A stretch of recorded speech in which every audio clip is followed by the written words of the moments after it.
हर साल न जाने कितनी जिंदगियां एक ऐसे जुर्म की वजह से हमेशा के लिए बदल जाती हैं जो सिर्फ चेहरा नहीं बल्कि पूरी रूह पर घाव छोड़ जाता है। आज हम बात करने वाले हैं भारत के नए क्रिमिनल लॉ, भारतीय न्याय संहिता के एक बहुत ही अहम सेक्शन के बारे में।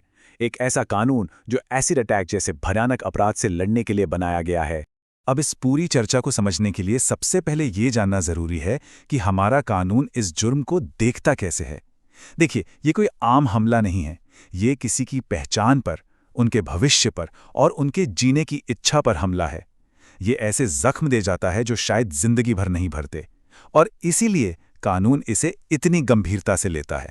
तो चलिए पहले इस समस्या की जड़ को समझते हैं। एसिड अटैक पूरी दुनिया में एक बहुत बड़ा मुद्दा है, लेकिन इसका सबसे ज्यादा शिकार महिलाएं होती हैं। और अक्सर हमलावर का मकसद जान लेना नहीं होता, बल्कि पीड़ित को जिंदगी भर के लिए एक ऐसी पहचान देना होता है जो उन्हें तोड़ दे। ये हमले अक्सर ना सुनने पर या बदला लेने की भावना से किए जाते हैं, जो समाज की एक बहुत गहरी और बीमार मानसिकता को दिखाता है। तो सवाल यह है कि इस घिनौने अपराध का जवाब क्या है? जवाब है भारत का मजबूत कानूनी कवच, बीएनएस की धारा 124।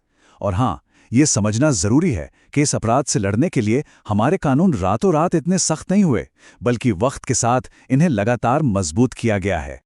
चलिए जरा इस कानून के सफर को देखते हैं। ये जानना बहुत दिलचस्प है। सोचिए, 2013 से पहले एसिड अटैक के लिए कोई अलग से कानून था ही नहीं, लेकिन 2013 एक टर्निंग पॉइंट था। जब मामले बढ़े और लोगों का गुस्सा सामने आया, तो क्रिमिनल लॉ में बदलाव करके पहली बार आईपीसी में दो नई धाराएं 326A और 326B जोड़ी गईं, जो सीधे सीधे एसिड अटैक के लिए थीं। और अब 2024 में भारतीय न्याय संहिता ने इन्हीं प्रावधानों को एक ही धारा सेक्शन 124 में डालकर और भी मजबूत बना दिया है। ठीक है, तो कानून तो बन गया, पर ये जमीन पर काम कैसे करता है?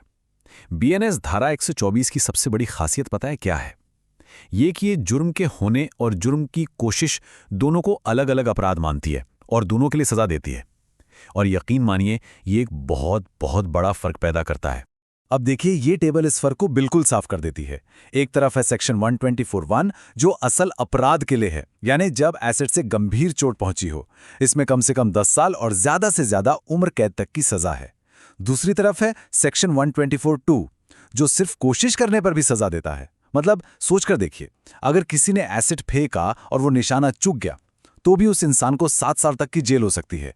संदेश साफ है, हमला करने का इरादा भी एक संगीन जुर्म है, और हाँ, जुर्माना तो दोनों ही मामलों में लगना ही लगना है। अच्छा, किसी भी कानून की असली ताकत ना उसके शब्दों में छिपी होती है। हाँ, कानूनी भाषा थोड़ी मुश्किल लग सकती है, पर यहाँ एक एक शब्द बहुत सोच समझ कर चुना गया है। चलिए इसे आसान बनाते हैं। चलिए सबसे पहले एसिड शब्द को ही पकड़ते हैं। कानून की परिभाषा सिर्फ तेजाब तक ही सीमित नहीं है, बल्कि इसमें जलन पैदा करने वाला कोई भी पदार्थ शामिल है। अब ऐसा क्यों किया गया है? ये एक बहुत स्मार्ट मूव है, ताकि कोई अपराधी ये कहकर ना बच निकले कि मैंने तो तेजाब नहीं, कोई और केमिकल इस्तेमाल किया था। ये परिभाषा इस कानून को फ्यूचर प्रूफ बनाती है। अब आते हैं दूसरे जरूरी शब्द पर, गंभीर चोट। इसका मतलब है कोई भी ऐसी चोट जो जिंदगी बदल दे, जैसे आंखों की रोशनी चली जाना या चेहरे पर हमेशा के लिए निशान पड़ जाना। और यहाँ एक बहुत बहुत जरूरी बात है, कानून ये नहीं कहता कि चोट इररिवर्सिबल यानी हमेशा के लिए होनी चाहिए। और ये इसलिए जरूरी है क्योंकि कानून इस बात को समझता है कि भले ही सर्जरी से कुछ शारीरिक जख्म भर जाएं, पर जो मानसिक और भावनात्मक चोट लगती है वो कहीं ज्यादा गहरी होती है। तो ये कानून सिर्फ सजा नहीं देता, इसका एक दूसरा बहुत अहम पहलू भी है। एक तरफ अपराधी के लिए सख्त सजा है, तो दूसरी तरफ सर्वाइवर के लिए सीधा सपोर्ट। मतलब ये सिर्फ सजा के बारे में नहीं, बल्कि न्याय और जिंदगी को फिर से पटरी पर लाने के बारे में भी है।